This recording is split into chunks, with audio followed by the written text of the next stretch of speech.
Welcome, everyone, to our discussion today. We are delving into a pertinent question in contemporary education. Is homeschooling only truly effective if the parent possesses a formal education background? It's a topic that ignites passionate debate, and we have two distinguished guests to share their perspectives. Arguing that a formal education background is not essential, we have Mr. Samuel Green. And advocating for the importance of such a background, we welcome Ms. Olivia Chen. We will begin with opening statements, followed by rebuttals, a Q&A session, and concluding remarks from each speaker. Let's aim for a respectful and insightful exchange of ideas. Thank you, Dr. Vance.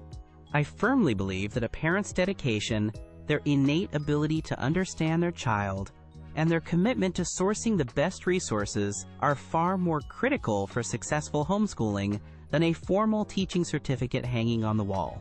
The landscape of education has been revolutionized. We now have access to an unprecedented wealth of high-quality homeschooling curricula, online platforms, and collaborative learning communities.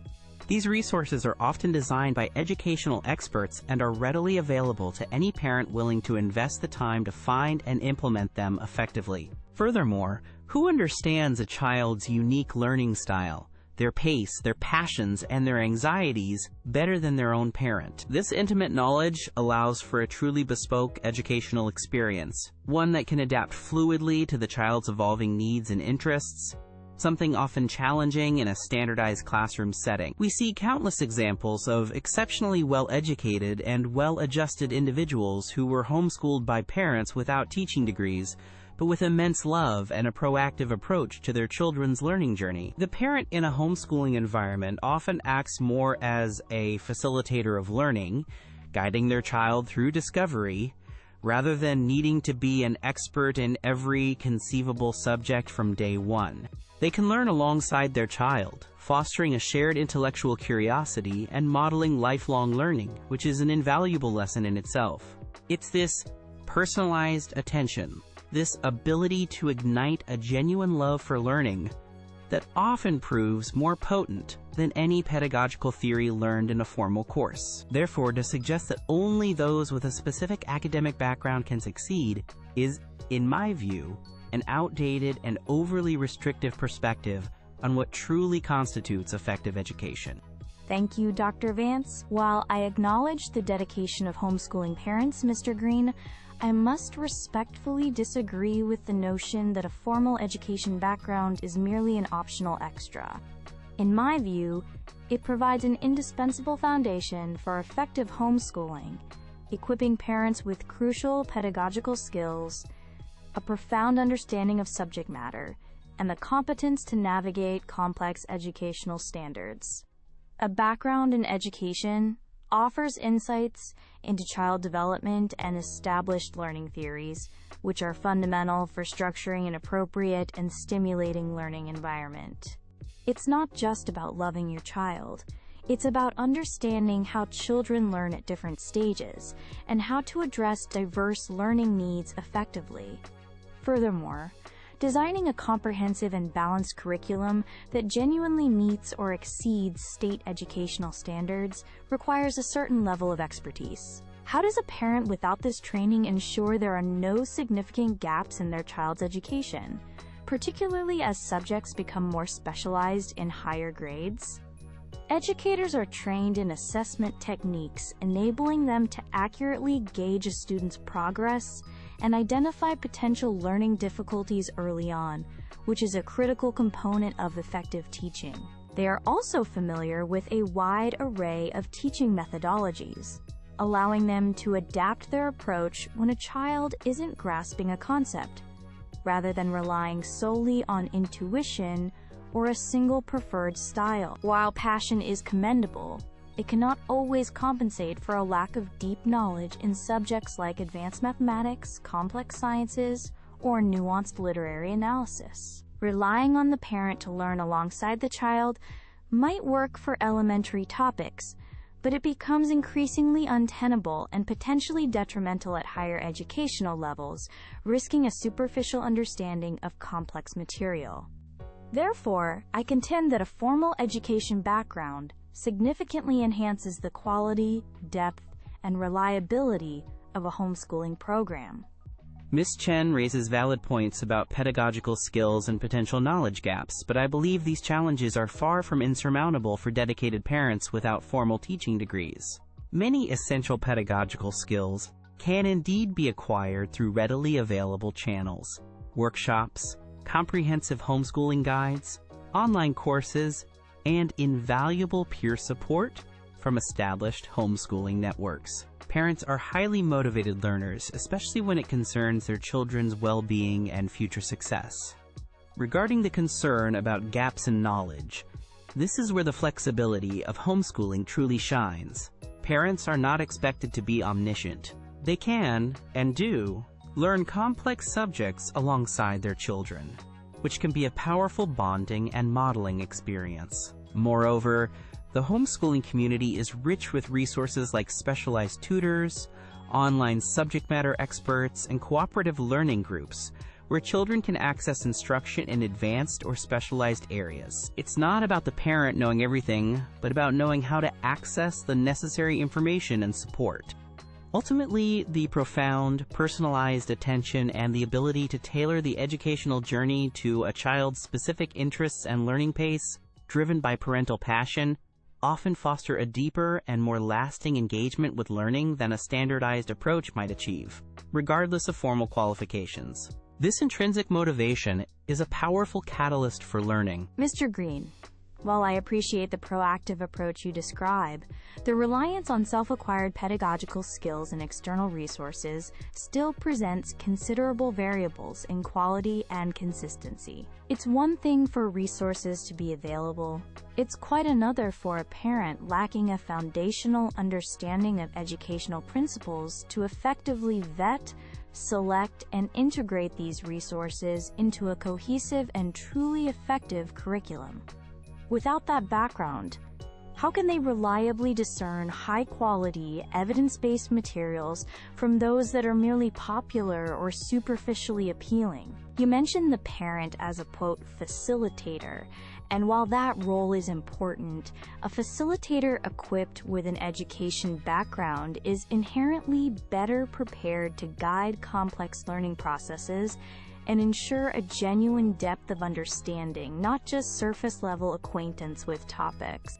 They can ask more probing questions, identify subtle misunderstandings, and scaffold learning more effectively. Furthermore, there's a legitimate concern about the potential for unintentional biases or limited perspectives to be perpetuated if the parent is the primary or sole educator without the broader educational grounding that formal training provides. An education background often exposes individuals to diverse philosophies, critical thinking about curricula, and an awareness of avoiding narrow viewpoints. This helps in fostering a more objective and well-rounded education for the child, which might be harder to achieve without that professional lens. Thank you both for those robust rebuttals. Let's move to some specific questions.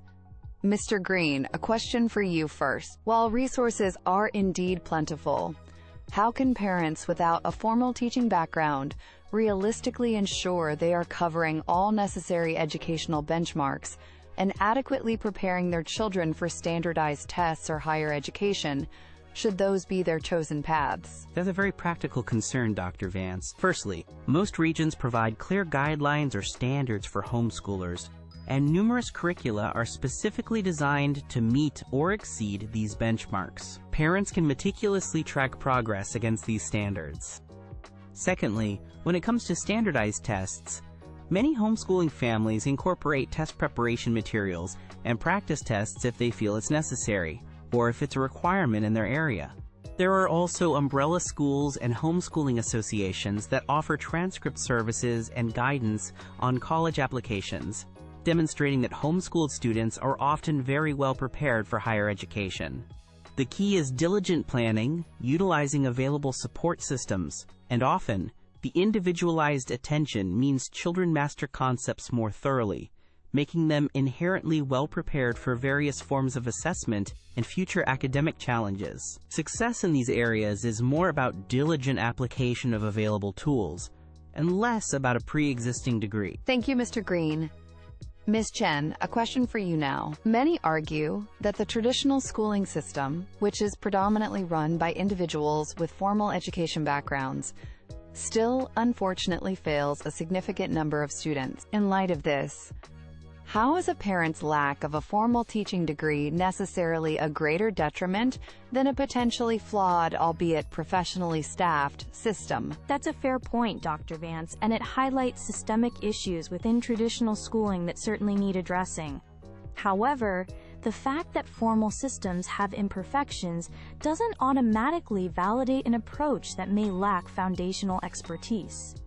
Professionally trained educators, despite systemic challenges, are equipped with diagnostic tools and pedagogical strategies to identify and support struggling students, skills that are not easily replicated without training. Moreover, the issues in schools often stem from factors like large class sizes, underfunding, or standardized pressures, not necessarily from a fundamental flaw in the concept of trained educators. While a dedicated parent is invaluable, the risk in homeschooling without an education background is that specific learning needs or curricular deficiencies might go unnoticed or unaddressed, not due to lack of care, but due to a lack of specialized knowledge to recognize them. The aim should be to improve all educational avenues, and for homeschooling, that includes recognizing the significant advantages that a parent's educational training can bring to the table, mitigating potential pitfalls. In closing, I want to reiterate that the heart of successful homeschooling lies in parental commitment, the willingness to adapt, and the intelligent use of the vast array of resources now at our fingertips. These factors, in my experience and observation, often outweigh the possession of formal teaching credentials. The unparalleled benefit of homeschooling is its capacity for truly individualized learning, catering specifically to a child's strengths, weaknesses, and passions in a way that nurtures a genuine love for discovery. This deep connection, forged through the shared educational journey between parent and child, is profoundly powerful and enriching. We are witnessing an evolution in education, where the ability to learn, to facilitate, and to inspire is becoming just as valued, if not more so, than traditional qualifications. Ultimately, it is the demonstrable success of countless homeschooled children, guided by dedicated parents from diverse backgrounds, that serves as the most compelling testament to this approach. Let's empower parents with resources and support, rather than gatekeeping with requirements that may not be the true determinants of a quality education. To conclude, while the dedication of homeschooling parents is undeniable and admirable, I maintain that a formal education background provides indispensable tools for effective teaching and learning. This includes sophisticated curriculum development, nuanced pedagogical methodologies, and objective assessment skills, all of which contribute to a more robust, reliable, and comprehensive homeschooling experience. My primary concern remains the potential for significant educational gaps, undetected learning difficulties, and the challenge of providing advanced subject matter expertise without such training, particularly as children progress to higher educational levels. Professional expertise in education is not a mere formality. It represents a body of knowledge and skills honed to optimize learning and ensure that all educational bases are covered thoroughly and effectively. While resources are available, the ability to critically evaluate and implement them is significantly enhanced by an educator's training. Ensuring quality and upholding educational standards for all children, regardless of their schooling environment, should be our collective priority, and the expertise of trained educators plays a vital role in achieving that.